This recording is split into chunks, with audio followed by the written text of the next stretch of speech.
चलिए दोस्तों, शुरुआत करते हैं हम लोग अपने पहले क्वेश्चन के साथ। पहला क्वेश्चन बहुत ही बेसिक सवाल है कि ट्रायल बैलेंस क्या होता है। तो ट्रायल बैलेंस क्या होता है, इससे रिलेटेड सवाल है।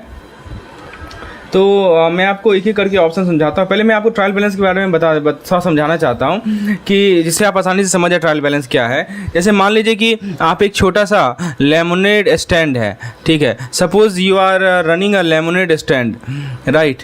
तो आप अपने इनकम को ट्रैक करते हैं कि आपका इनकम क्या हुआ, ठीक है, कि लेमोनेड को बेचने के बाद जो पैसा आपको मिल रहा है वो आपका इनकम होगा। आप अपने एक्सपेंस को ट्रैक करते हैं, आप देखते हैं कि कितना पैसा जो है लेमन में, शुगर में या कप्स में जा रहा है। तो ट्रायल बैलेंस समझिए कि एक तरह का क्विक चेक होता है। ये क्या होता है, एक तरह का क्विक चेक होता है कि ये श्योर करना कि आपका इनकम और एक्सपेंस जो है एक दूसरे को बैलेंस कर ले।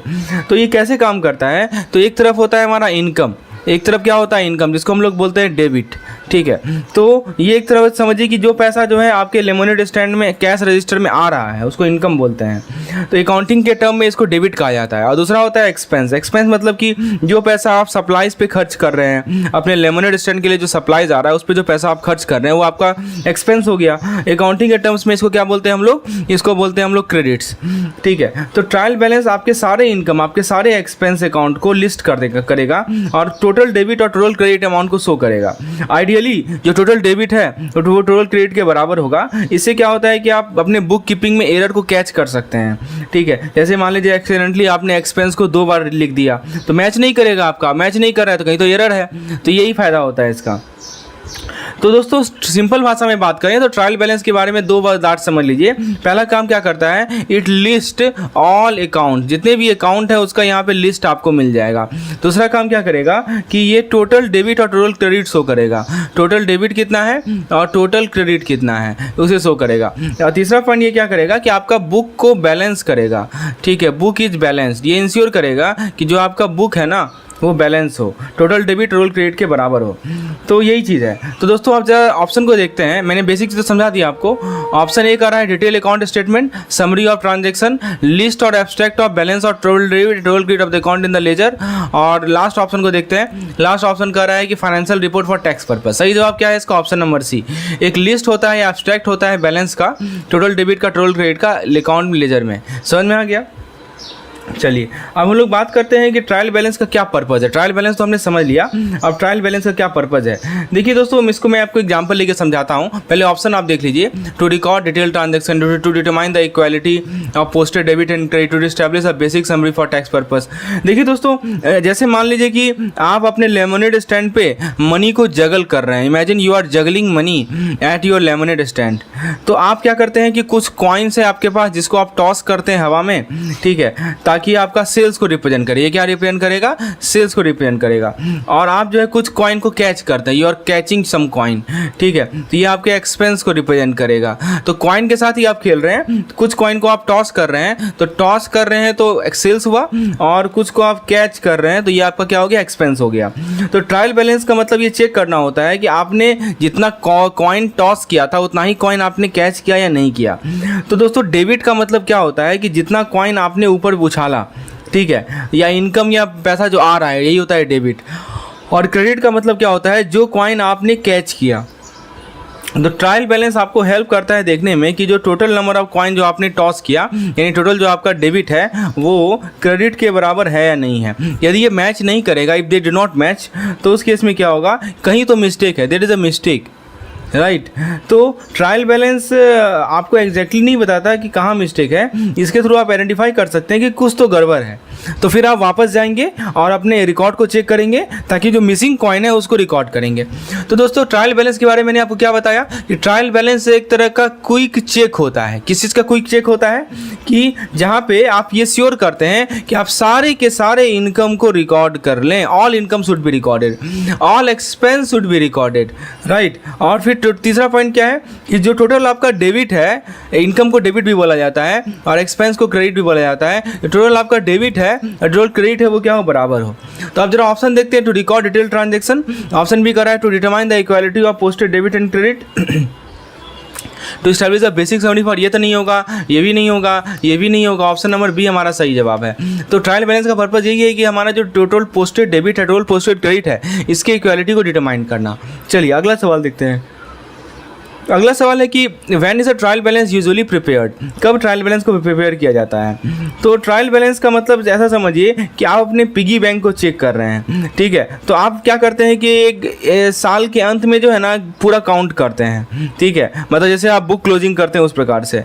लेकिन आपको हो सकता है कि मोस्ट ऑफन इसे चेक करना पड़े, जैसे मंथली या क्वार्टरली, ताकि ये श्योर कर सकें कि सभी सही चीज़ें से ऐड हो रही हैं। तो देखिए इसमें क्या है, लिखा है एंड ऑफ द ईयर लिखा है ना, मतलब कि आप जो है साल के अंत में जो है आप देख रहे हैं कि बुक बैलेंस होना चाहिए। और पीरियडिकली भी यहाँ देखिए लिखा हुआ है, ठीक है। तो पीरियडिकली का मतलब कि ऑप्शनल है, जैसे कि आप अपने पिगी बैंक को ज़्यादा बार चेक करेंगे तो बिजनेस जो है प्रिपेयर करेगी ट्रायल बैलेंस को मंथली बेसिस पे, क्वार्टरली बेसिस पे या हाफ ईयरली बेसिस पे। इससे क्या होगा कि जो एरर होगा ना उसको आप अर्ली कैच कर सकेंगे और अपने बुक को अच्छे शेप में रख सकेंगे। तो इसीलिए याद रखिएगा कि ट्रायल बैलेंस का जो प्रिपरेशन होता है वो कैसे किया जाता है, वो या तो रेगुलरली किया जाएगा, either it is done regularly. Regularly का मीनिंग तो आप समझते ही होंगे, राइट, कि और तीसरा है कि eight the end of period, ये दोनों चीज़ है, एट एंड ऑफ पीरियड, ठीक है। तो याद रखिएगा ट्रायल बैलेंस को प्रिपेयर किया जाता है रेगुलरली या एंड ऑफ पीरियड। तो इसलिए ऑप्शन नंबर सी जो है हमारा सही जवाब है, ठीक है। Option number C is the correct answer, at the end of the year. ये लिखा हुआ है at the end of year, तो प्रिपेयर होगा ही होगा, लेकिन आप किसी भी समय चाहे तो प्रिपेयर कर सकते हैं जैसे आपकी रिक्वायरमेंट हो, ठीक है, यही कहा जा रहा है। देखिए दोस्तों, एक एक क्वेश्चन, एक एक कंसेप्ट को ना क्वेश्चन के फॉर्म में प्रिपेयर किया आपको प्रेजेंट किया जा रहा है, ताकि आपको कंसेप्चुअल क्लैरिटी मिले और इसे किसी प्रकार का सवाल पूछा जाए ट्रायल बैलेंस से रिलेटेड तो आप उसका कॉन्फिडेंटली आंसर दे पाएं। यदि आपको किसी प्रकार की स्टडी मटेरियल की रिक्वायरमेंट है अपकमिंग जेईई एग्जामिनेशन के लिए, तो मुझे इस नंबर पर व्हाट्सएप करके डिटेल जानकारी प्राप्त कर सकते हैं। अगला सवाल है कि which of the following is not a feature of trial balance. अब देखिए ट्रायल बैलेंस का कौन सा फीचर नहीं है, ये सवाल पूछा जा रहा है। तो सबसे पहले फीचर जान लें, क्या क्या फीचर होता है। तो फीचर के पहली बात, फीचर क्या कर रहा है, देखिए it is a list of debit and credit balance not from the ledger. Not कहा जा रहा है, ध्यान दीजिएगा, ये बिल्कुल सही है। देखिएगा कि जैसे आपको कहा जा रहा है कि ट्रायल बैलेंस क्या करता है कि जो आपका एंडिंग बैलेंस होता है, जो भी आपका एंडिंग बैलेंस है आपके सारे अकाउंट का, जितने भी आपके अकाउंट्स है ना, सभी का जो एंडिंग बैलेंस है, ठीक है, उसको या तो डेबिट के रूप में कैटेगराइज करेगा या क्रेडिट के रूप में कैटेगराइज करेगा, समझे। तो ये तो है। दूसरा है कि it include cash and bank balance. तो इसके अंदर बहुत सारे बैलेंसेज होते हैं, जैसे कैश हो गया या बैंक अकाउंट हो गया, इक्विपमेंट हो गया, ठीक है, या कुछ क्रेडिट बैलेंस भी हो सकता है या कुछ डेबिट बैलेंस भी हो सकता है, समझे। तो इसके अंदर कैश और बैंक बैलेंस आता है, बिल्कुल सही जवाब है। अगला है ऑप्शन कि it's main purpose is to establish an arithmetic accuracy of transaction recorded in the book of account, मतलब चेक फॉर मैथमेटिकल एक्यूरेसी। तो ट्रायल बैलेंस का पर्पज यही होता है, ये देखना कि जो आपका टोटल डेबिट है वो आपके टोटल क्रेडिट के बराबर है या नहीं है, ठीक है। इमेजिन कीजिए कि आप स्केल को बैलेंस कर रहे हैं, तो जो डेबिट है और क्रेडिट है यदि बैलेंस नहीं होता है तो स्केल टिप करेगा, एक तरफ बढ़ेगा, स्केल ऊपर रहेगा। तो ट्रायल बैलेंस के द्वारा क्या होता है कि आप एरर को कैच कर सकते हैं अपने अकाउंटिंग रिकॉर्ड में। अब ट्रायल बैलेंस क्या नहीं करता है, तो पहला क्या नहीं करता है ये देखिए, it enable the trader to know the amount receivable from customer and amount payable to the supply. ये नहीं करता है, मतलब कस्टमर या सप्लायर का बैलेंस नहीं शो करता। तो इसके अंदर टोटल तो आएगा अकाउंट रिसीवेबल का, अकाउंट पेबल का। अब आप बताइए अकाउंट ये अमाउंट रिसीवेबल, अकाउंट रिसीवेबल समझते हैं, मनी ऑड बाय कस्टमर, और अकाउंट पेबल होता है मनी ऑड टू सप्लायर। तो ये तो टोटल शो करेगा, लेकिन ये डिटेल नहीं शो करेगा कि प्रत्येक इंडिविजुअल कस्टमर के बारे में, प्रत्येक इंडिविजुअल सप्लायर के बारे में डिटेल नहीं शो करेगा, ठीक है। तो यहाँ पे की पॉइंट क्या है कि ट्रायल बैलेंस एक क्विक चेक होता है ये श्योर करने का कि आपका बुक जो है वो बैलेंस हो, और एक डिटेल रिपोर्ट नहीं है कस्टमर के डेबिट का या सप्लायर इनवॉइस का। इसलिए हमारा ऑप्शन नंबर डी जो है वो इस पार्टिकुलर क्वेश्चन का सही जवाब है। समझ में? चलिए आगे देखते हैं। अगला सवाल है कि which of the following is not a type of trial balance. इनमें से कौन सा ट्रायल बैलेंस का टाइप नहीं है। चलिए ऑप्शन देखते हैं। पहला ऑप्शन कह रहा है कि ग्रॉस ट्रायल बैलेंस। दोस्तों ग्रॉस ट्रायल बैलेंस जो होता है ना वो basic type of trial balance होता है, ठीक है, जो कि क्या करता है, सारे अकाउंट बैलेंस को लिस्ट करता है। It list all account balances. तो जितने भी अकाउंट बैलेंस है उसको ये लिस्ट करेगा। अकाउंट बैलेंस करने का मतलब क्या हुआ, जितने भी डेबिट है, जितने भी क्रेडिट है, उसको ये लिस्ट करेगा, राइट। लेजर से, कहाँ से लिस्ट करेगा, लेजर से लिस्ट करेगा, राइट, विदाउट एनी एडजस्टमेंट। तो ये तो होगा, ठीक है। नेट ट्रायल बैलेंस क्या होता है, तो ये क्या करता है कि जो ग्रॉस ट्रायल बैलेंस है उसे तो लेगा ये और कंबाइन करेगा कुछ अकाउंट को अपोजिट बैलेंस के साथ। जैसे मान लीजिए ये क्या करेगा, परचेज को कंबाइन कर देगा। परचेज क्या है, डेबिट अकाउंट है, परचेज को कंबाइन कर देगा किससे, परचेज रिटर्न से, किसे कंबाइन कर देगा, परचेज रिटर्न से कंबाइन कर देगा परचेज को, ठीक है, ताकि क्या शो कर सके, ताकि शो कर सके नेट परचेज अमाउंट, समझे। तो नेट परचेज अमाउंट को शो करने के लिए क्या करेगा कि परचेज को परचेज को कंबाइन कर देगा परचेज रिटर्न अकाउंट से। तो समझिए कि एक तरह का कंडेंस्ड वर्जन है ग्रॉस ट्रायल बैलेंस का। तो ग्रॉस मैंने आपको बता दिया, नेट बता दिया। अब हम लोग बात करते हैं adjusted trial balance. Adjusted trial balance क्या होता है वो समझिए। तो एडजस्टेड ट्रायल बैलेंस जो है ना नेट ट्रायल बैलेंस पे बिल्ड अप होता है। इसमें हम लोग इनकॉर्पोरेट करते हैं एडिशनल एडजस्टमेंट जो कि ऑरिजिनली रिकॉर्ड नहीं किया गया था अकाउंट में, ठीक है। ये इस एडजस्टमेंट के अंदर क्या क्या आ सकता है, जैसे मान लीजिए डेप्रिसिएशन हो गया, ठीक है, जैसे मान लीजिए डेप्रिसिएशन हो गया, तो डेप्रिसिएशन को पहले एडजस्ट नहीं किया गया था, ठीक है। डेप्रिसिएशन समझते हैं ना कि डिक्रीज इन एसेट वैल्यू, यही होता है डेप्रिसिएशन, ठीक है। तो देखिए नेट ट्रायल बैलेंस पे ही एडजस्टेड ट्रायल बैलेंस बेस्ड होता है। और ये इस एडजस्टमेंट के अंदर डेप्रिसिएशन आएगा, या मान लीजिए कुछ एक्रूड इंटरेस्ट है। एक्रूड इंटरेस्ट आप समझते हैं, एक्रूड इंटरेस्ट का मतलब क्या होता है कि इंटरेस्ट जो हमने अर्न किया लेकिन अभी तक रिसीव नहीं किया है, ठीक है। तो ये होता है, समझिए कि एक तरह का फाइन ट्यून्ड वर्जन होता है नेट ट्रायल बैलेंस का, ठीक है। और लास्ट ऑप्शन का रहा है कंपैरेटिव ट्रायल बैलेंस। देखिए दोस्तों, comparative trial balance distinct type of नहीं है, ये एक तरीका है प्रेजेंट करने का एक ट्रायल बैलेंस को। ये अकाउंट बैलेंस को कंपेयर करता है अलग अलग पीरियड के लिए साइड बाय साइड। ये कंपैरेटिव ट्रायल बैलेंस अलाउ करता है आपको देखने के लिए कि आपका फाइनेंस कितना बदला है ओवर द टाइम। तो इसीलिए दोस्तों ये हमारा कोई एक्स्ट्रा वर्जन नहीं है, तो ऑप्शन डी इसका सही जवाब है। चलिए, तो कंपैरेटिव ट्रायल बैलेंस एक वैल्यूएबल टूल है फाइनेंशियल ट्रेंड को समझने के लिए, लेकिन ये separate type of trial balance नहीं है, समझे। ऑप्शन नंबर डी इस क्वेश्चन का सही जवाब है। अगला सवाल को हम लोग देखते हैं, how are balance represented in net trial balance. Net trial balance में बैलेंस को कैसे रिप्रेजेंट किया जाता है। तो चलिए ऑप्शन को देखते हैं। Only debit balance are showed, only credit balance are showed, both showed. जैसे मान लीजिए कि आप अपने रूम को क्लीन कर रहे हैं, तो आपके पास एक बास्केट होगा डर्टी क्लॉथ के लिए, ठीक है। तो वो जो बास्केट है डर्टी क्लॉथ के लिए वो हो गया आपका डेबिट, राइट। और मान लीजिए कि एक क्लीन क्लॉथ होगा, एक अच्छा कपड़ा होगा, वो आपका हो गया क्रेडिट, समझे। तो एक रेगुलर ट्रायल बैलेंस जो है ना, कितना डर्टी क्लॉथ है, कितना क्लीन क्लॉथ है, वो सब को लिस्ट करेगा सेपरेटली। तो ये तो हो गया हमारा ट्रायल बैलेंस। अब देखिए नेट ट्रायल बैलेंस का मतलब क्या होता है कि आप सिमिलर क्लॉथ लिए प्रत्येक बास्केट से और उसको आप एक साथ रख दिए।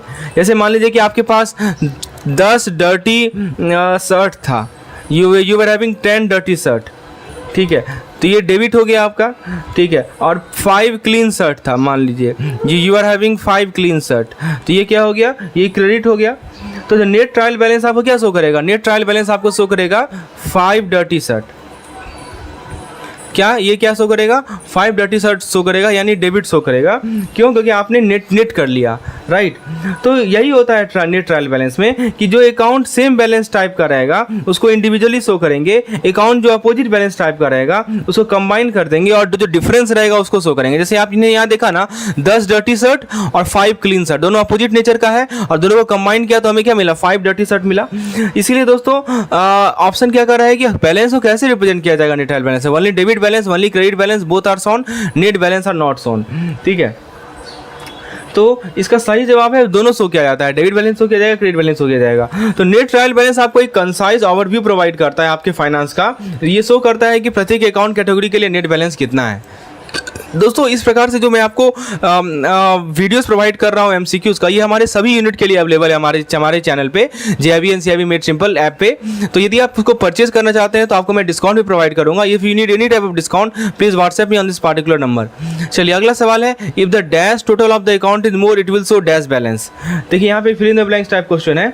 तो ऑप्शन को जरा देखा जाए, ऑप्शन पर है कि क्रेडिट, दूसरा कर रहा है डेबिट, दूसरा कर रहा है debit credit, debit debit credit credit. बहुत बढ़िया सवाल है। तो आप इसको ऐसे समझिए, इसको मैं एग्जांपल लेके समझाता हूँ। मैं यहाँ पे पहले क्वेश्चन आपको शो कर दूँ। ये देखिए क्वेश्चन है, तो आप समझिए कि जो आपका अकाउंट बैलेंस है इसको समझिए कि सीसॉ है। क्या है ये, सीसॉ है, ठीक है। तो डेबिट ये सीसॉ है।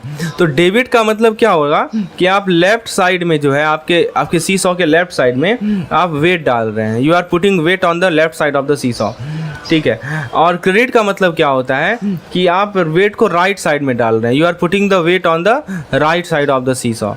तो दोस्तों डेबिट बैलेंस यदि होता है, तो यदि मान लीजिए कि डेबिट बैलेंस हायर है, इफ डेबिट इज हायर, ठीक है। तो सीसॉ क्या होगा, किधर टिल्ट होगा, लेफ्ट टिल्ट होगा, राइट।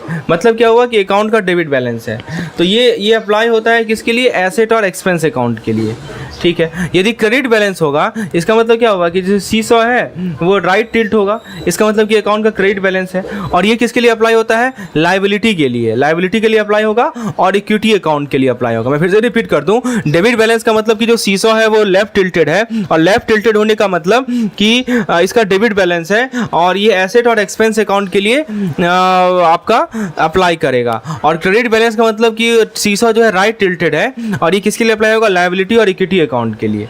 समझ में, ठीक है। तो आपको मैं एक टेबल प्रोवाइड कर देता हूँ चीज़ों को समराइज करने के लिए, ताकि आप हमेशा के लिए चीज़ों को याद रखें। यही पे मैं टेबल बना देता हूँ। देखिए, सबसे पहले मैं आपको अकाउंट का टाइप बता देता हूँ, अकाउंट का टाइप बता देता हूँ, ठीक है। यहाँ पे डेबिट हायर लिख देता हूँ, और यहाँ पे लिख देता हूँ क्रेडिट हायर, ठीक है। तो मान लीजिए कि हमारा अकाउंट जो है एसेट का है, एसेट अकाउंट टाइप है, तो डेबिट हायर है, मतलब कि डेबिट बैलेंस होगा, ठीक है।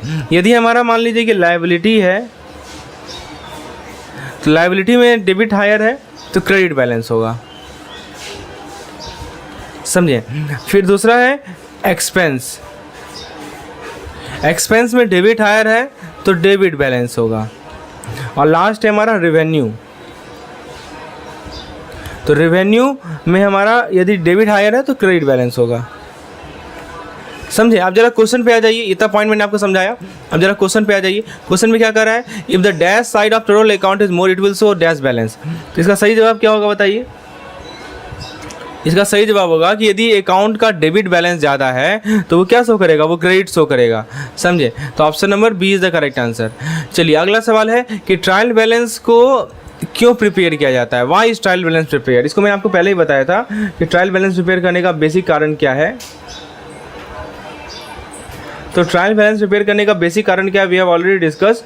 तो बेसिकली अकाउंटिंग में ट्रांजैक्शन को रिकॉर्ड किया जाता है डेबिट के साथ, मतलब पैसा आ रहा है, क्रेडिट के साथ मतलब पैसा जा रहा है। ट्रायल बैलेंस आपके सारे इनकम और एक्सपेंस अकाउंट को लिस्ट करेगा, ठीक है। तो जो टोटल डेबिट होगा वो इक्वल होगा टोटल क्रेडिट का, इससे आप एरर को कैच कर सकेंगे। तो ट्रायल बैलेंस एक सिंपल रिपोर्ट होता है जो कि आपके सारे अकाउंट को लिस्ट करेगा, टोटल डेबिट और टोटल क्रेडिट शो करेगा, इंश्योर करेगा कि आपका बुक बैलेंस हो।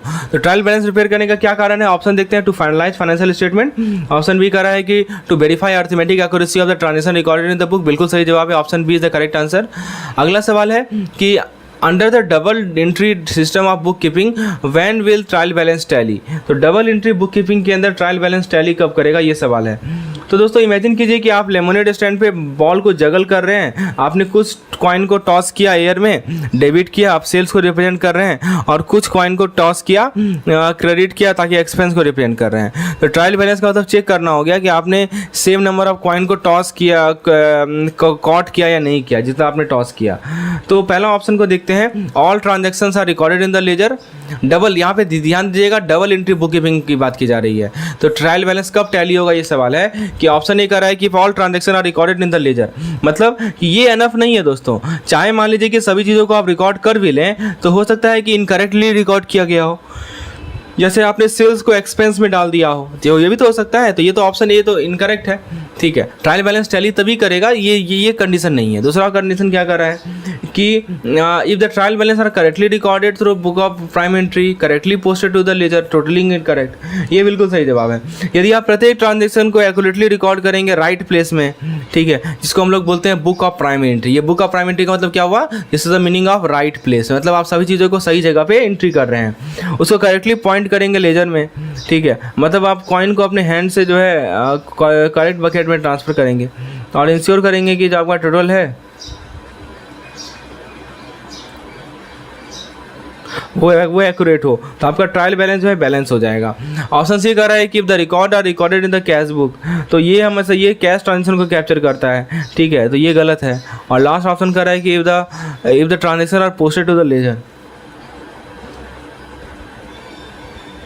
मतलब क्या हुआ कि जैसे आप सभी चीज़ों को पोस्ट करते हैं, ये गारंटी नहीं करता है कि करेक्टली पोस्ट हो।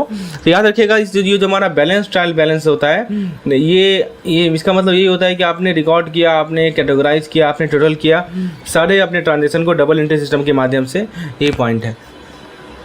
Option number B is the correct answer.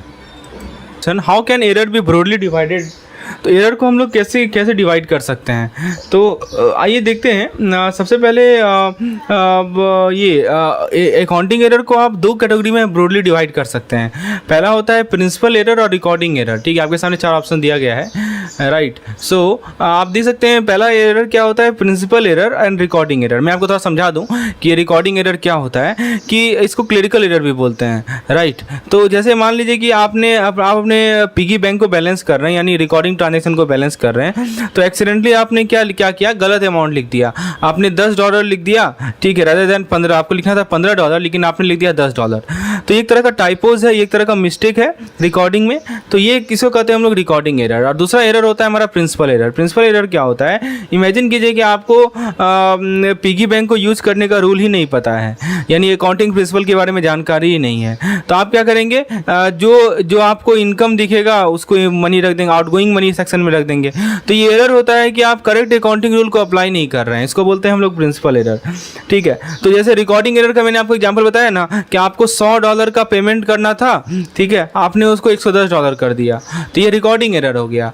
और प्रिंसिपल एरर का क्या हो गया, आप मान लीजिए कि कोई लोन रीपेमेंट है, ठीक है, तो लोन रीपेमेंट को आपने क्या किया, आपने एक्सपेंस के रूप में क्लासिफाई कर दिया, लेकिन आपको किस रूप में करना था, आपको लायबिलिटी रिडक्शन के रूप में करना था, राइट। तो दोस्तों दोनों तरह के एरर, चाहे वो हमारे रिकॉर्डिंग एरर हो या प्रिंसिपल एरर हो, इससे आपका ट्रायल बैलेंस जो है टैली तो नहीं करेगा, इनका अलग रूट कॉजेज है। रिकॉर्डिंग एरर मिस्टेक होता है डाटा को कैप्चर करने में, और प्रिंसिपल एरर मिसअंडरस्टैंडिंग होता है। क्वेश्चन, इनमें से कौन सा क्लरिकल एरर का क्लासिफिकेशन नहीं है, ध्यान दीजिएगा, नहीं पूछा जा रहा है।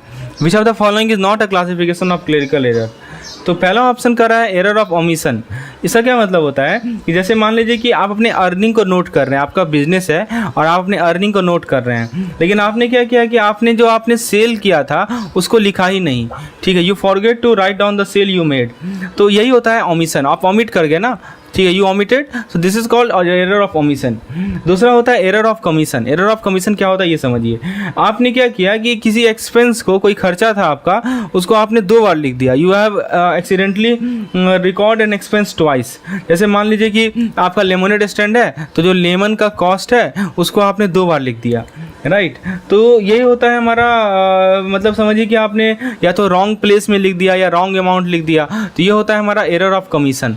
तो ओमिशन मैंने बताया, आप किसी से लिखना भूल गए, जैसे आपने अर्निंग किया, ठीक है, लेकिन आपने सेल्स लिखना भूल गया, अर्निंग में सेल्स नहीं लिखे, यानी तो जैसे आपने किसी एक्सपेंस को दोबारा लिख दिया, तो ये हो गया एरर ऑफ कमीशन, ठीक है। उसके बाद तीसरा एरर होता है हमारा कॉम्पेंसेटिंग एरर। कॉम्पेंसेटिंग एरर क्या होता है कि 2 मिस्टेक हो रहा है, जो कि हो रहा है एक दूसरे को ऑफसेट करने के लिए, यानी कैंसिल करने के लिए, ठीक है। तो लेकिन दोस्तों एक ट्रायल बैलेंस को बैलेंस नहीं करता है, ठीक है। जैसे मान लीजिए कि आपने अपने सेल्स को अंडर स्टेट कर दिया $5 से, ठीक है, और अपने एक्सपेंस को ओवर स्टेट कर दिया $5 से, तो जो टोटल तो करेक्ट दिखेगा, लेकिन जो अंडरलाइंग डिटेल है वो रॉन्ग होगा, समझे। तो ये होता है हमारा कॉम्पेंसेटिंग एरर। और जो हमारा एरर ऑफ प्रिंसिपल होता है ना, ये हमारा क्लरिकल एरर नहीं होता है, ये तब होता है जब आप अकाउंटिंग के रूल को ही गलत समझ लें।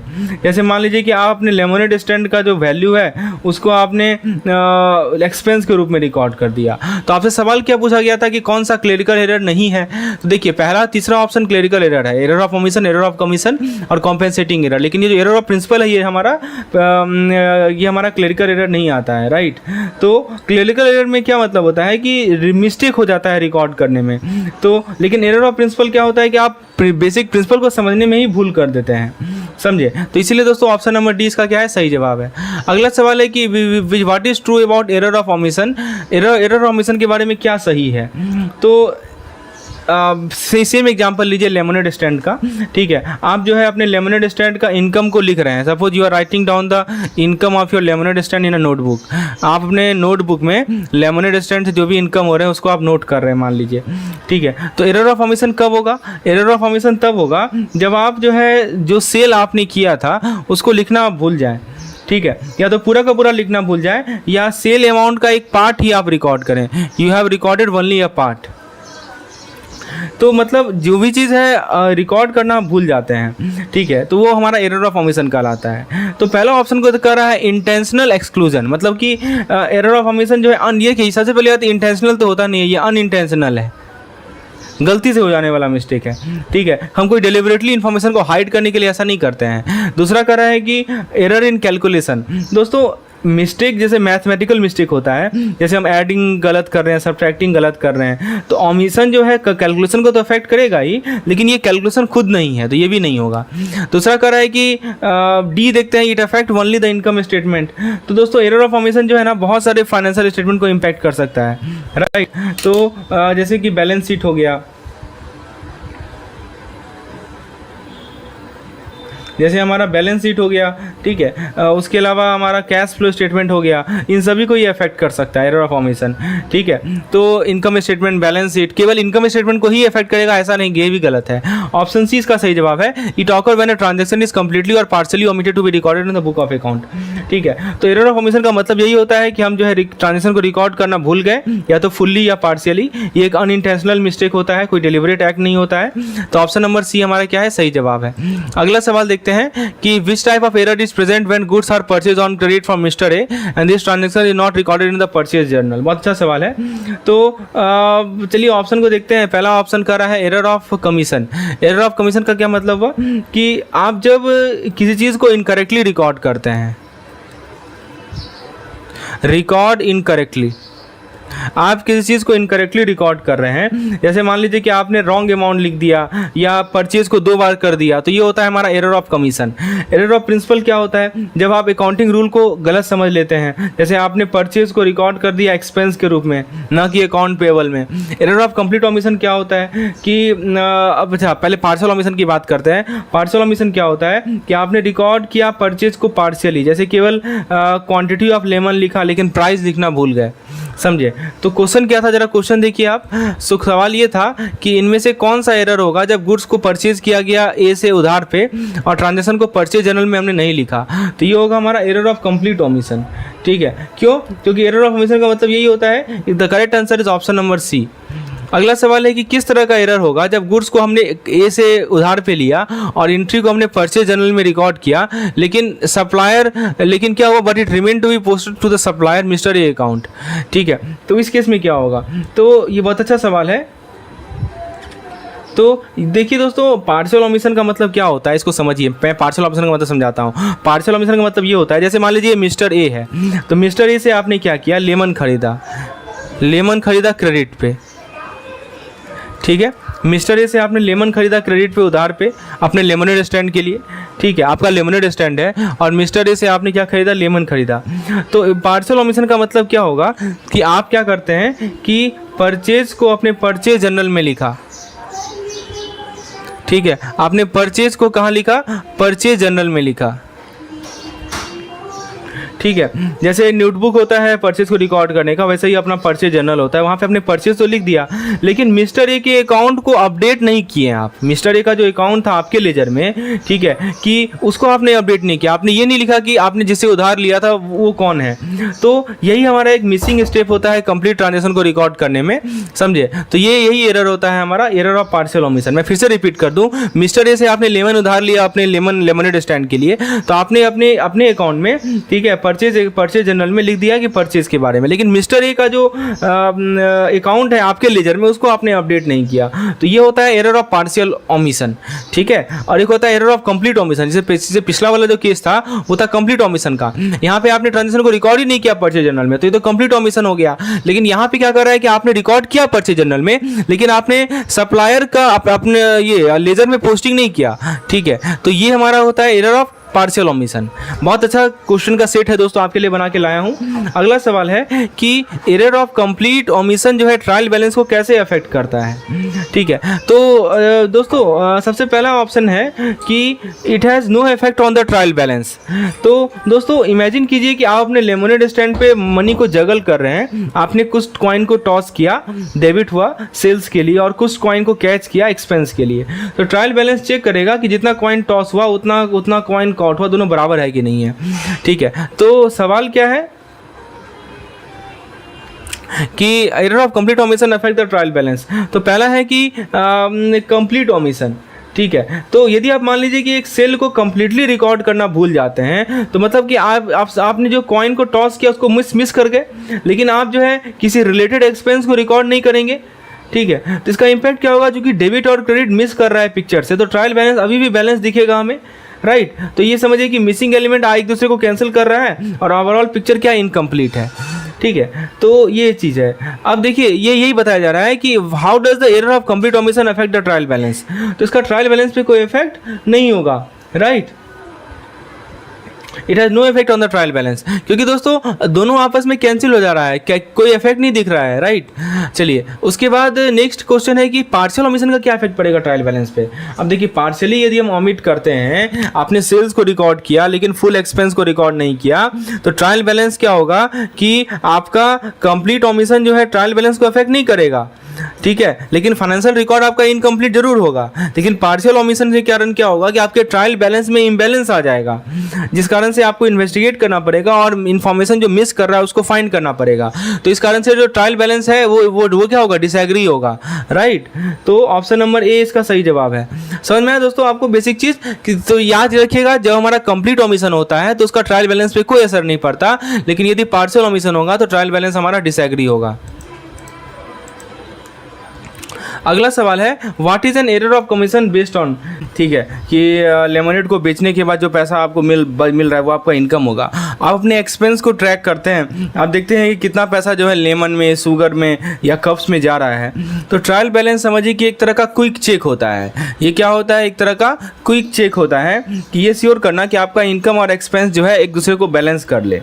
तो ये कैसे काम करता है, तो एक तरफ होता है हमारा इनकम, एक तरफ क्या होता है इनकम, जिसको हम लोग बोलते हैं डेबिट, ठीक है। तो ये एक तरफ समझिए कि जो पैसा जो है आपके लेमनेड स्टैंड में कैश रजिस्टर में आ रहा है उसको इनकम बोलते हैं। तो अकाउंटिंग के टर्म में इसको डेबिट कहा जाता है। और दूसरा होता है एक्सपेंस। एक्सपेंस मतलब कि जो पैसा आप सप्लाईज पे खर्च कर रहे हैं, अपने लेमनेड स्टैंड के लिए जो सप्लाईज आ रहा है उस पर जो पैसा आप खर्च कर रहे हैं वो आपका एक्सपेंस हो गया। अकाउंटिंग के टर्म्स में इसको क्या बोलते हैं हम लोग, इसको बोलते हैं हम लोग क्रेडिट्स, ठीक है। तो ट्रायल बैलेंस आपके सारे इनकम, आपके सारे एक्सपेंस अकाउंट को लिस्ट करेगा और टोटल डेबिट और टोटल क्रेडिट अमाउंट को शो करेगा। आइडियली जो टोटल डेबिट है तो वो टोटल क्रेडिट के बराबर होगा। इससे क्या होता है कि आप अपने बुक कीपिंग में एरर को कैच कर सकते हैं, ठीक है। जैसे मान लीजिए एक्सीडेंटली आपने एक्सपेंस को 2 बार लिख दिया तो मैच नहीं करेगा, आपका मैच नहीं कर रहा है तो कहीं तो एरर है। तो यही फायदा होता है इसका। तो दोस्तों सिंपल भाषा में बात करें तो ट्रायल बैलेंस के बारे में 2 बात समझ लीजिए। पहला काम क्या करता है, इट लिस्ट ऑल अकाउंट, जितने भी अकाउंट है उसका यहाँ पे लिस्ट आपको मिल जाएगा। दूसरा काम क्या करेगा कि ये टोटल डेबिट और टोटल क्रेडिट शो करेगा, टोटल डेबिट कितना है और टोटल क्रेडिट कितना है उसे शो करेगा। और तीसरा पॉइंट ये क्या करेगा कि आपका बुक को बैलेंस करेगा, ठीक है, बुक इज बैलेंस्ड। ये इंश्योर करेगा कि जो आपका बुक है ना वो बैलेंस हो, टोटल डेबिट टोटल क्रेडिट के बराबर हो। तो यही चीज़ है। तो दोस्तों आप जरा ऑप्शन को देखते हैं, मैंने बेसिक तो समझा दिया आपको। ऑप्शन ए का रहा है detail account statement, summary of transaction, list और एब्स्ट्रैक्ट ऑफ बैलेंस और total debit total credit of the account in the ledger. और लास्ट ऑप्शन को देखते हैं। लास्ट ऑप्शन कह रहा है कि financial report for tax purpose. सही जवाब क्या है इसका, ऑप्शन नंबर सी। एक लिस्ट होता है, एब्स्ट्रैक्ट होता है बैलेंस का, टोटल डेबिट का, टोटल क्रेडिट का अकाउंट लेजर में। समझ में आ गया। चलिए अब हम लोग बात करते हैं कि ट्रायल बैलेंस का क्या पर्पज़ है। ट्रायल बैलेंस तो हमने समझ लिया, अब ट्रायल बैलेंस का क्या पर्पज़ है। देखिए दोस्तों इसको मैं आपको एग्जांपल लेके समझाता हूँ। पहले ऑप्शन आप देख लीजिए, to record detail transaction, to determine the equality of posted debit and credit, to establish a basic summary for tax purpose. देखिए दोस्तों जैसे मान लीजिए कि आप अपने लेमनेड स्टैंड पे मनी को जगल कर रहे हैं। Imagine you are juggling money at your lemonade stand. तो आप क्या करते हैं कि कुछ कॉइन्स है आपके पास जिसको आप टॉस करते हैं हवा में, ठीक है, ताकि आपका सेल्स को रिप्रेजेंट करे। ये क्या रिप्रेजेंट करेगा, सेल्स को रिप्रेजेंट करेगा। और आप जो है कुछ कॉइन को कैच करते हैं, you are catching some coin, ठीक है, तो ये आपके एक्सपेंस को रिप्रेजेंट करेगा। तो कॉइन के साथ ही आप खेल रहे हैं, कुछ कॉइन को आप टॉस कर रहे हैं, तो टॉस कर रहे हैं तो सेल्स हुआ, और कुछ को आप कैच कर रहे हैं तो ये आपका क्या हो गया, एक्सपेंस हो गया। तो ट्रायल बैलेंस का मतलब ये चेक करना होता है कि आपने जितना कॉइन टॉस किया था उतना ही कॉइन आपने कैच किया या नहीं किया। तो दोस्तों डेबिट का मतलब क्या होता है कि जितना कॉइन आपने ऊपर उछाला, ठीक है, या इनकम या पैसा जो आ रहा है, यही होता है डेबिट। और क्रेडिट का मतलब क्या होता है, जो कॉइन आपने कैच किया। तो ट्रायल बैलेंस आपको हेल्प करता है देखने में कि जो टोटल नंबर ऑफ कॉइन जो आपने टॉस किया, यानी टोटल जो आपका डेबिट है वो क्रेडिट के बराबर है या नहीं है। यदि ये मैच नहीं करेगा, if they do not match, तो उस केस में क्या होगा, कहीं तो मिस्टेक है, there is a mistake, right.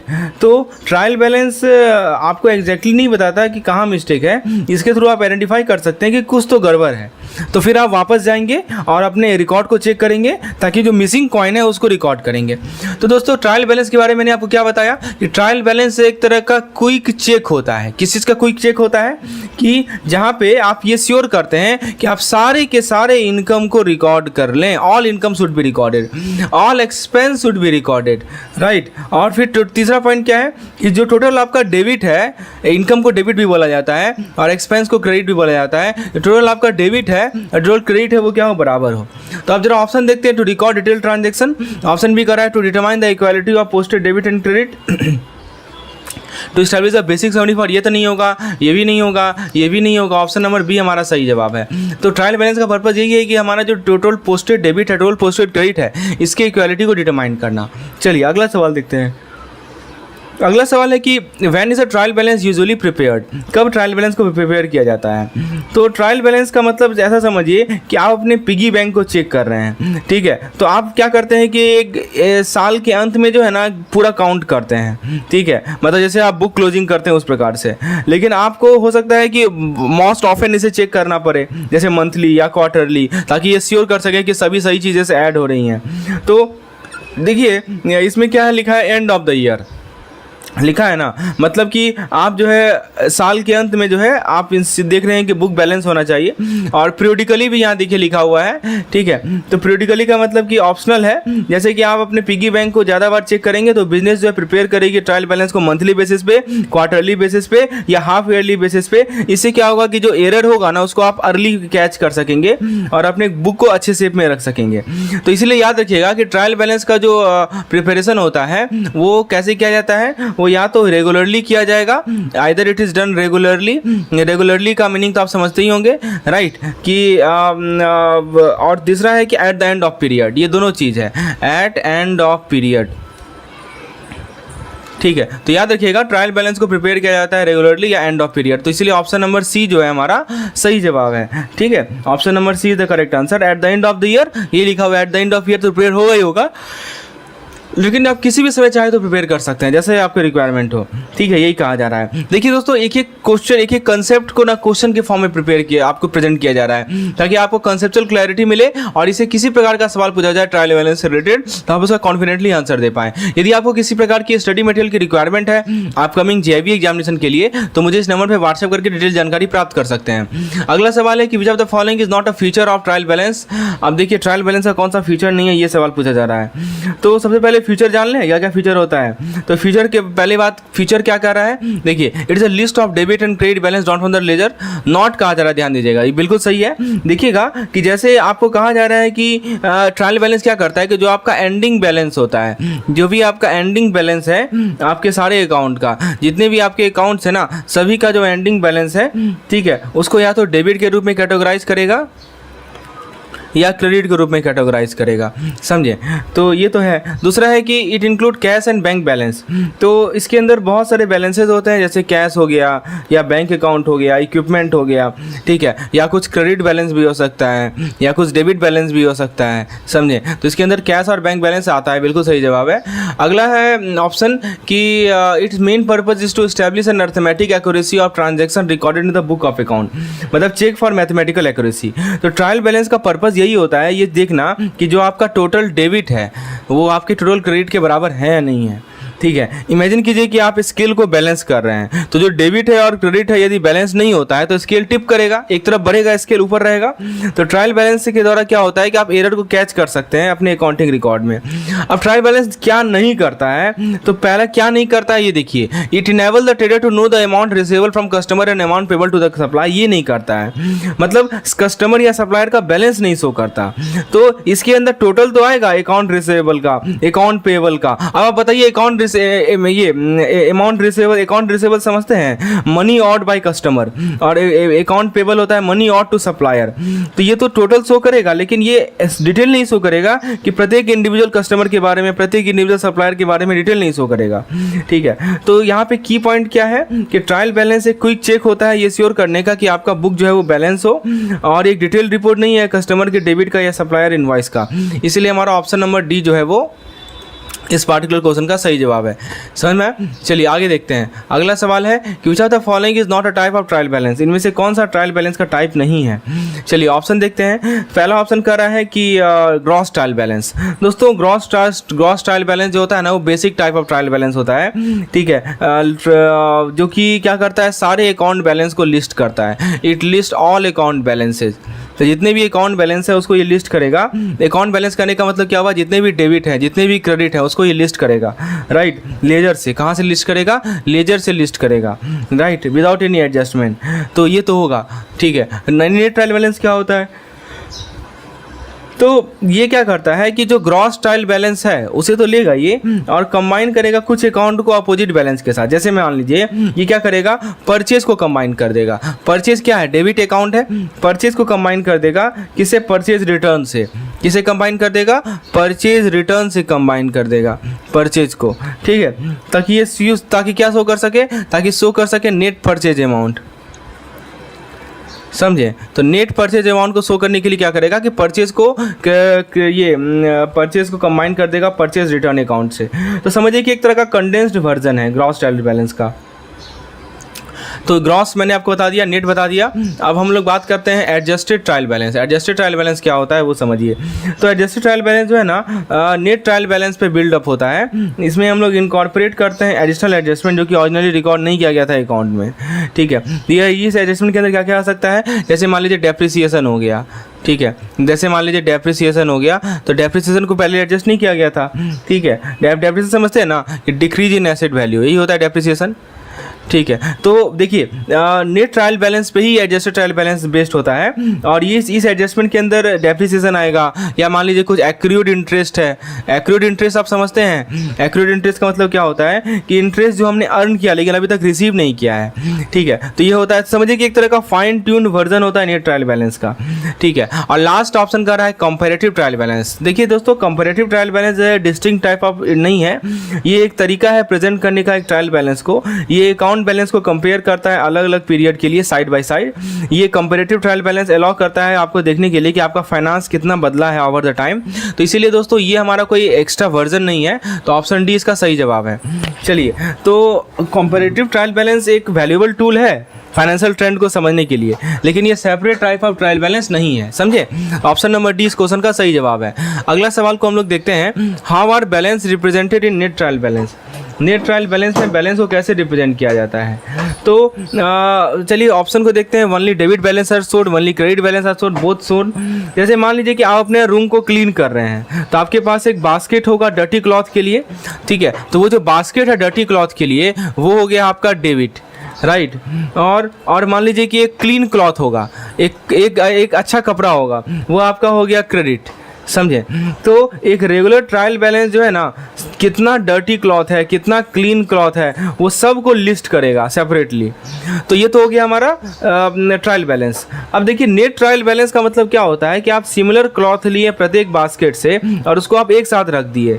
जैसे मान लीजिए कि आपके पास 10 डर्टी शर्ट था, you were having 10 dirty shirt, ठीक है। तो ये डेबिट हो गया आपका, ठीक है। और 5 क्लीन शर्ट था, मान लीजिए you are having 5 clean shirt, तो ये क्या हो गया, ये क्रेडिट हो गया। तो जो नेट ट्रायल बैलेंस आपको क्या शो करेगा, नेट ट्रायल बैलेंस आपको शो करेगा 5 डर्टी शर्ट। क्या ये क्या शो करेगा, 5 डर्टी शर्ट शो करेगा, यानी डेबिट शो करेगा। क्यों, क्योंकि आपने नेट कर लिया, राइट। तो यही होता है नेट ट्रायल बैलेंस में कि जो अकाउंट सेम बैलेंस टाइप का रहेगा उसको इंडिविजुअली शो करेंगे, अकाउंट जो अपोजिट बैलेंस टाइप का रहेगा उसको कंबाइन कर देंगे और जो डिफरेंस रहेगा उसको शो करेंगे। जैसे आपने यहाँ देखा ना, 10 डर्टी शर्ट और 5 क्लीन शर्ट, दोनों अपोजिट नेचर का है और दोनों को कंबाइन किया तो हमें क्या मिला, 5 डर्टी शर्ट मिला। इसीलिए दोस्तों ऑप्शन क्या कर रहा है कि बैलेंस को कैसे रिप्रेजेंट किया जाएगा नेट ट्रायल बैलेंस से, only debit balance, only credit balance, both are shown, net balance are not shown, ठीक है। तो इसका सही जवाब है दोनों शो किया जाता है, डेबिट बैलेंस शो किया जाएगा, क्रेडिट बैलेंस शो किया जाएगा। तो नेट ट्रायल बैलेंस आपको एक कंसाइज ओवरव्यू प्रोवाइड करता है आपके फाइनेंस का। ये शो करता है कि प्रत्येक अकाउंट कैटेगरी के लिए नेट बैलेंस कितना है। दोस्तों इस प्रकार से जो मैं आपको वीडियोस प्रोवाइड कर रहा हूँ एमसीक्यूज का, ये हमारे सभी यूनिट के लिए अवेलेबल है हमारे चैनल पे JIB NCIB made simple app पे। तो यदि आप उसको परचेज करना चाहते हैं तो आपको मैं डिस्काउंट भी प्रोवाइड करूंगा। If you need any type of discount please WhatsApp me on this particular number. चलिए अगला सवाल है, if the dash total of the account is more it will show dash balance. देखिए यहाँ पे fill in the blanks type question है। तो option को जरा देखा जाए, ऑप्शन पर है कि क्रेडिट, दूसरा कर रहा है डेबिट, दूसरा कर रहा है debit credit, debit debit credit credit. बहुत बढ़िया सवाल है। तो आप इसको ऐसे समझिए, इसको मैं एग्जांपल लेके समझाता हूँ। मैं यहाँ पे पहले क्वेश्चन आपको शो कर दूँ। ये देखिए क्वेश्चन है, तो आप समझिए कि जो आपका अकाउंट बैलेंस है, इसको समझिए कि C100 है। क्या है ये? C100 है, ठीक है। तो डेबिट ये C100 है। तो डेबिट का मतलब क्या होगा कि आप लेफ्ट साइड में जो है आपके C100 के लेफ्ट साइड में आप वेट डाल रहे हैं, you are putting weight on the left side of the C100, ठीक है। और क्रेडिट का मतलब क्या होता है कि आप वेट को राइट साइड में डाल रहे हैं, you are putting the weight on the right side of the C100। तो दोस्तों डेबिट बैलेंस यदि होता है, तो यदि मान लीजिए कि डेबिट बैलेंस हायर है, इफ डेबिट इज हायर, ठीक है, तो C100 क्या होगा, किधर टिल्ट होगा? लेफ्ट टिल्ट होगा, राइट। मतलब क्या हुआ कि अकाउंट का डेबिट बैलेंस है। तो ये अप्लाई होता है किसके लिए? एसेट और एक्सपेंस अकाउंट के लिए, ठीक है। यदि क्रेडिट बैलेंस होगा, इसका मतलब क्या होगा कि जो C100 है वो राइट टिल्ट होगा, इसका मतलब कि अकाउंट का क्रेडिट बैलेंस है। और ये किसके लिए अप्लाई होता है? लायबिलिटी के लिए, लायबिलिटी के लिए अप्लाई होगा और इक्विटी अकाउंट के लिए अप्लाई होगा। मैं फिर से रिपीट कर दूं, डेबिट बैलेंस का मतलब कि जो C100 है वो लेफ्ट टिल्टेड है, और लेफ्ट टिल्टेड होने का मतलब कि इसका डेबिट बैलेंस है, और ये एसेट और एक्सपेंस अकाउंट के लिए आपका अप्लाई करेगा। और क्रेडिट बैलेंस का मतलब कि C100 जो है राइट टिल्टेड है, और ये किसके लिए अप्लाई होगा? लायबिलिटी और इक्विटी अकाउंट के लिए।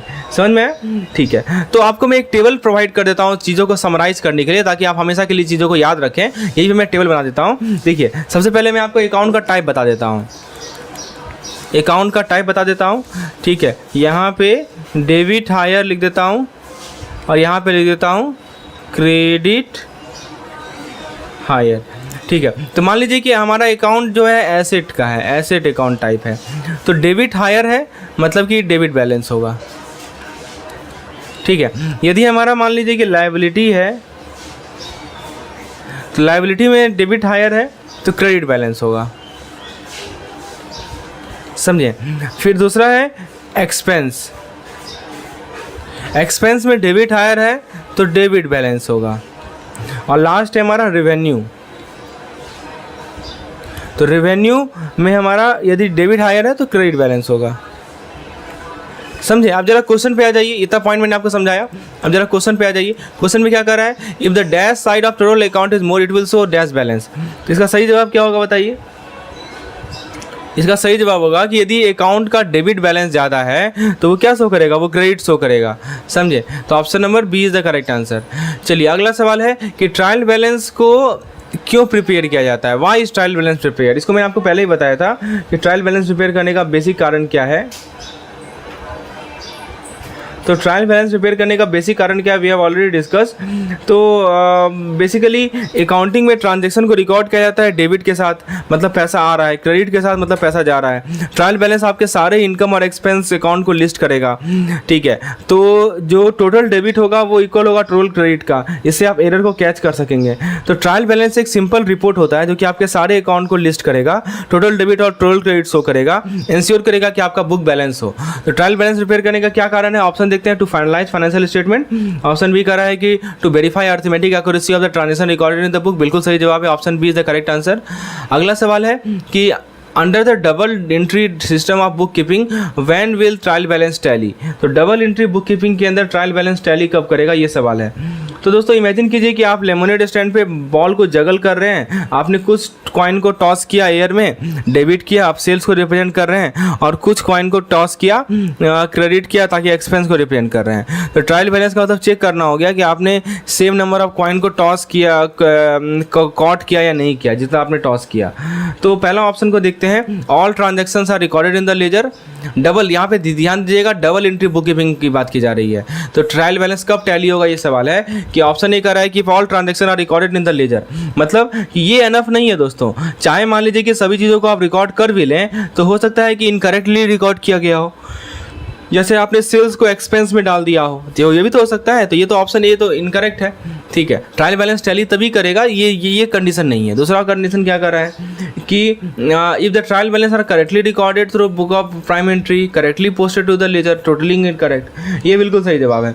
यदि आप प्रत्येक ट्रांजेक्शन को एक्यूरेटली रिकॉर्ड करेंगे राइट प्लेस में, ठीक है, जिसको हम लोग बोलते हैं बुक ऑफ प्राइम एंट्री। ये बुक ऑफ प्राइम एंट्री का मतलब क्या हुआ, this is the meaning of right place, मतलब आप सभी चीज़ों को सही जगह पे एंट्री कर रहे हैं। उसको करेक्टली पॉइंट करेंगे लेजर में, ठीक है, मतलब आप कॉइन को अपने हैंड से जो है करेक्ट बकेट में ट्रांसफ़र करेंगे और इंश्योर करेंगे कि जो आपका टोटल है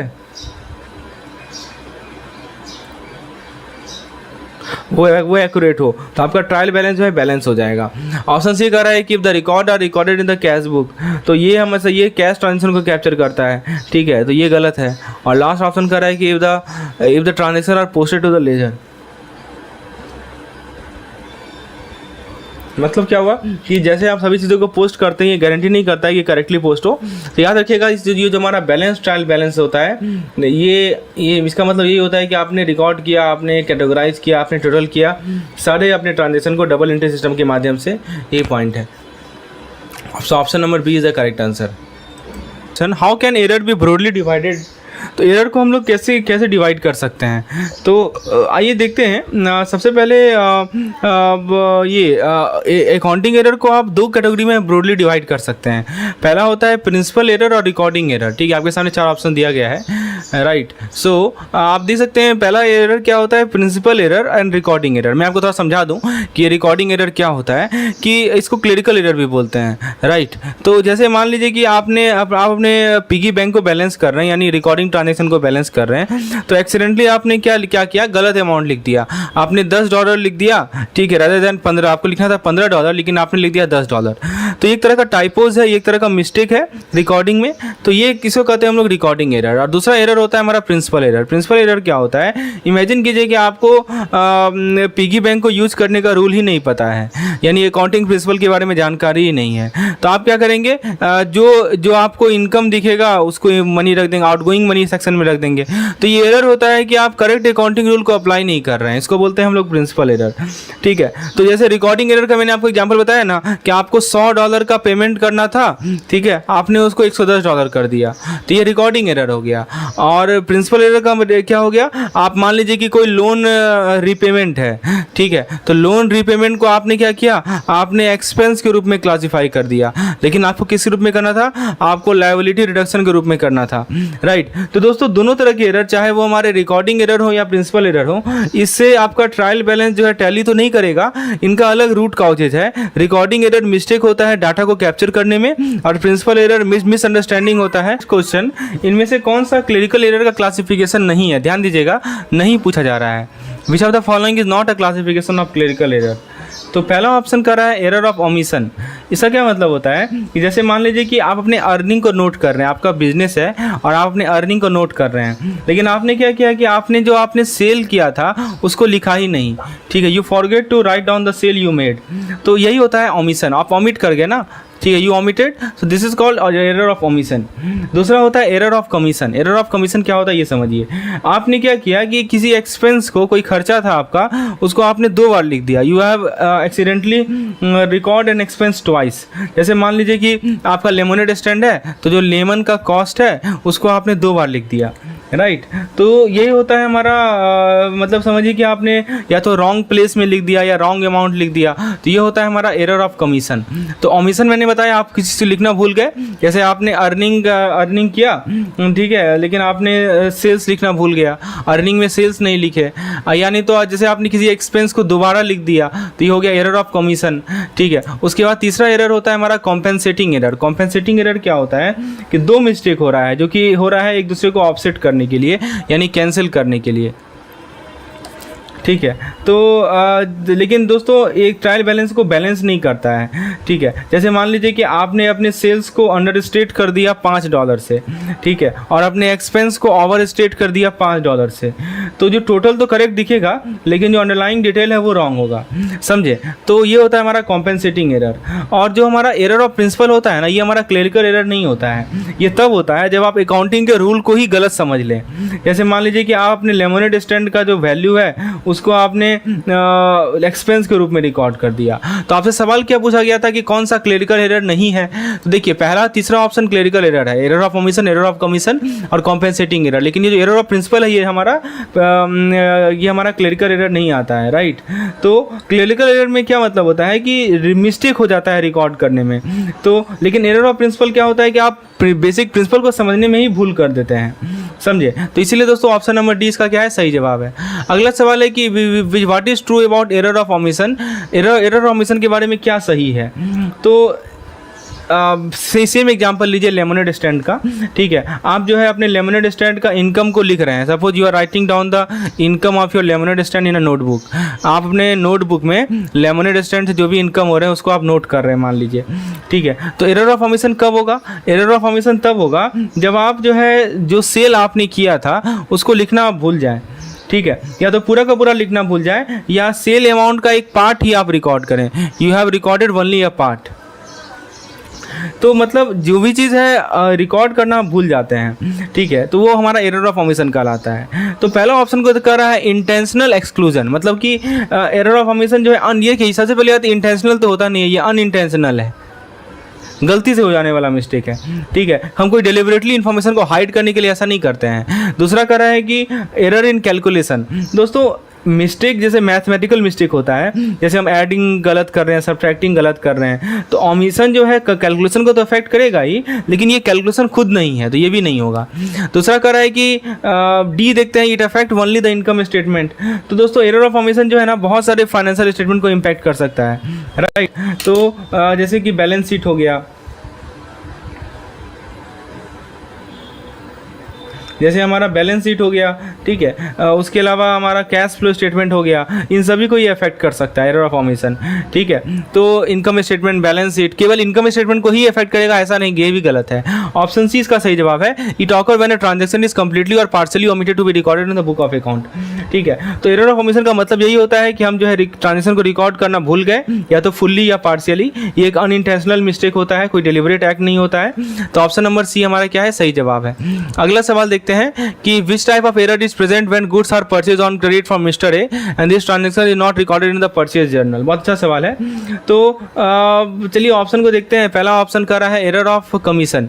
एरर ऑफ कमीशन का क्या मतलब हुआ कि आप जब किसी चीज़ को इनकरेक्टली रिकॉर्ड करते हैं, रिकॉर्ड इनकरेक्टली, आप किसी चीज़ को इनकरेक्टली रिकॉर्ड कर रहे हैं, जैसे मान लीजिए कि आपने रॉन्ग अमाउंट लिख दिया या परचेज को 2 बार कर दिया, तो ये होता है हमारा error of commission. Error of principle क्या होता है, जब आप अकाउंटिंग रूल को गलत समझ लेते हैं, जैसे आपने परचेज को रिकॉर्ड कर दिया एक्सपेंस के रूप में, ना कि अकाउंट पेबल में। एरर ऑफ कंप्लीट ओमिशन क्या होता है कि अब अच्छा पहले पार्शियल ओमिशन की बात करते हैं। पार्शियल ओमिशन क्या होता है कि आपने रिकॉर्ड किया परचेज को पार्शियली, जैसे केवल क्वांटिटी ऑफ लेमन लिखा लेकिन प्राइस लिखना भूल गए, समझे। तो क्वेश्चन क्या था, जरा क्वेश्चन देखिए आप। सवाल ये था कि इनमें से कौन सा एरर होगा जब गुड्स को परचेज किया गया ए से उधार पे और ट्रांजैक्शन को परचेज जर्नल में हमने नहीं लिखा। तो ये होगा हमारा एरर ऑफ कंप्लीट ओमिशन, ठीक है। क्यों? क्योंकि एरर ऑफ ओमिशन का मतलब यही होता है, the correct answer is option number C. अगला सवाल है कि किस तरह का एरर होगा जब गुड्स को हमने ए से उधार पे लिया और एंट्री को हमने परचेज जर्नल में रिकॉर्ड किया, लेकिन क्या हुआ, but it remain to be posted to the supplier Mister A account, ठीक है। तो इस केस में क्या होगा, तो ये बहुत अच्छा सवाल है। तो देखिए दोस्तों, पार्शियल ओमिशन का मतलब क्या होता है इसको समझिए। मैं पार्शियल ओमिशन का मतलब समझाता हूँ। पार्शियल ओमिशन का मतलब ये होता है, जैसे मान लीजिए मिस्टर ए है, तो मिस्टर ए से आपने क्या किया, लेमन खरीदा क्रेडिट पे, ठीक है। मिस्टर ए से आपने लेमन खरीदा क्रेडिट पे, उधार पे, अपने लेमनेड स्टैंड के लिए, ठीक है। आपका लेमनेड स्टैंड है और मिस्टर ए से आपने क्या खरीदा, लेमन खरीदा। तो पार्शियल ओमिशन का मतलब क्या होगा कि आप क्या करते हैं कि परचेज को अपने परचेज जर्नल में लिखा, ठीक है। आपने परचेज को कहाँ लिखा, परचेज जर्नल में लिखा, ठीक है। जैसे नोटबुक होता है परचेज को रिकॉर्ड करने का, वैसे ही अपना परचेज जर्नल होता है, वहाँ पे अपने परचेज तो लिख दिया, लेकिन मिस्टर ए के अकाउंट को अपडेट नहीं किए आप। मिस्टर ए का जो अकाउंट था आपके लेजर में, ठीक है, कि उसको आपने अपडेट नहीं किया, आपने ये नहीं लिखा कि आपने जिससे उधार लिया था वो कौन है। तो यही हमारा एक मिसिंग स्टेप होता है कंप्लीट ट्रांजेक्शन को रिकॉर्ड करने में, समझे। तो यही एरर होता है हमारा, एरर ऑफ पार्शियल ओमिशन। मैं फिर से रिपीट कर दूं, मिस्टर ए से आपने लेमन उधार लिया अपने लेमनेड स्टैंड के लिए, तो आपने अपने अकाउंट में, ठीक है, परचेज जनरल में लिख दिया कि परचेज के बारे में, लेकिन मिस्टर ए का जो अकाउंट है आपके लेजर में उसको आपने अपडेट नहीं किया। तो ये होता है एरर ऑफ पार्शियल ओमिशन, ठीक है। और एक होता है एरर ऑफ कंप्लीट ओमिशन, जैसे पिछला वाला जो केस था वो था कंप्लीट ओमिशन का। यहाँ पे आपने ट्रांजेक्शन को रिकॉर्ड ही नहीं किया परचेज जनरल में, तो ये तो कंप्लीट ओमिशन हो गया।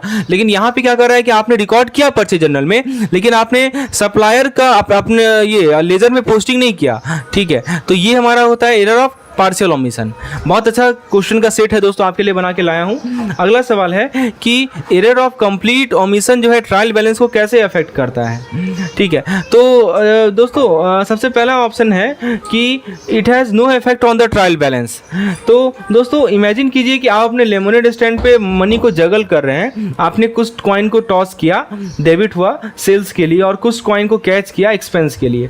तो ट्रायल बैलेंस चेक करेगा कि जितना कॉइन टॉस हुआ उतना कॉइन हुआ दोनों बराबर है कि नहीं है, ठीक है। तो सवाल क्या है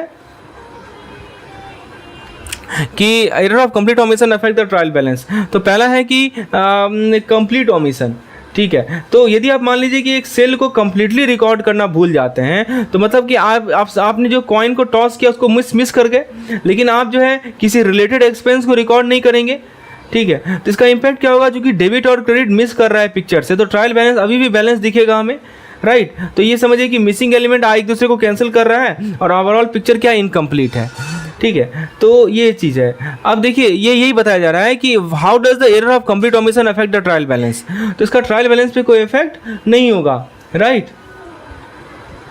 it has no effect on the trial balance, क्योंकि दोस्तों दोनों आपस में कैंसिल हो जा रहा है, कोई इफेक्ट नहीं दिख रहा है, राइट। चलिए उसके बाद नेक्स्ट क्वेश्चन है कि पार्शियल ओमिशन का क्या इफेक्ट पड़ेगा ट्रायल बैलेंस पे। अब देखिए पार्शियली यदि हम ओमिट करते हैं, आपने सेल्स को रिकॉर्ड किया लेकिन फुल एक्सपेंस को रिकॉर्ड नहीं किया, तो ट्रायल बैलेंस क्या होगा कि आपका कंप्लीट ओमिशन जो है ट्रायल बैलेंस को इफेक्ट नहीं करेगा, ठीक है, लेकिन फाइनेंशियल रिकॉर्ड आपका इनकम्प्लीट जरूर होगा। लेकिन पार्शियल ओमिशन के कारण क्या होगा कि आपके ट्रायल बैलेंस में इम्बैलेंस आ जाएगा, जिस कारण से आपको इन्वेस्टिगेट करना पड़ेगा और इन्फॉर्मेशन जो मिस कर रहा है उसको फाइंड करना पड़ेगा। तो इस कारण से जो ट्रायल बैलेंस है वो क्या होगा, डिसएग्री होगा, राइट। तो ऑप्शन नंबर ए इसका सही जवाब है। समझ में आया दोस्तों आपको बेसिक चीज़। तो याद रखिएगा जब हमारा कंप्लीट ओमिशन होता है तो उसका ट्रायल बैलेंस पे कोई असर नहीं पड़ता, लेकिन यदि पार्शियल ओमिशन होगा तो ट्रायल बैलेंस हमारा डिसएग्री होगा। अगला सवाल है what is an error of commission based on. Error of commission किसके बेसिस पे होता है। जैसे मान लीजिए कि आप अपने ट्रांजेक्शन को रिकॉर्ड कर रहे हैं, एक्सीडेंटली आपने रॉन्ग अमाउंट लिख दिया, $10 लिख दिया $15 की जगह, या रॉन्ग सेक्शन में अमाउंट लिख दिया, इनकम लिख दिया आउटगोइंग मनी सेक्शन में। तो ये टाइपोज होता है या मिस्टेक होता है जो कि आप करते हैं जब डिटेल को रिकॉर्ड करते हैं, राइट। तो एरर ऑफ कमीशन का मतलब क्या होता है कि सबसे पहला एरर ऑफ कमीशन में समझिए कि रॉन्ग अमाउंट हमने लिख दिया। क्या लिख दिया आपने, रॉन्ग अमाउंट लिख दिया, ठीक है। तो आपने ट्रांजेक्शन तो रिकॉर्ड किया लेकिन इनकरेक्ट वैल्यू रिकॉर्ड किया। और दूसरा कारण क्या होता है, आपने रॉन्ग साइड लिख दिया अकाउंट का, रॉन्ग साइड ऑफ अकाउंट, मतलब आपने रिकॉर्ड किया ट्रांजेक्शन को लेकिन रॉन्ग अकाउंट कैटेगरी में। जैसे एग्जांपल के तौर पर आपने $100 का पेमेंट करना था, आपने लिख दिया $110, ठीक है। तो ये एक तरह का होता है एरर ऑफ कमीशन, ठीक है। तो सवाल है कि एरर ऑफ कमीशन क्या होता है। It involves intentional exclusion of a transaction. तो ये तो नहीं होगा, राइट। दूसरा कह रहा है कि it is related to error in calculation, ये भी नहीं होगा। तीसरा कह रहा है कि टॉकर व्हेन ट्रांजेक्शन इज कंप्लीटली और पार्शियली, ये भी नहीं होगा।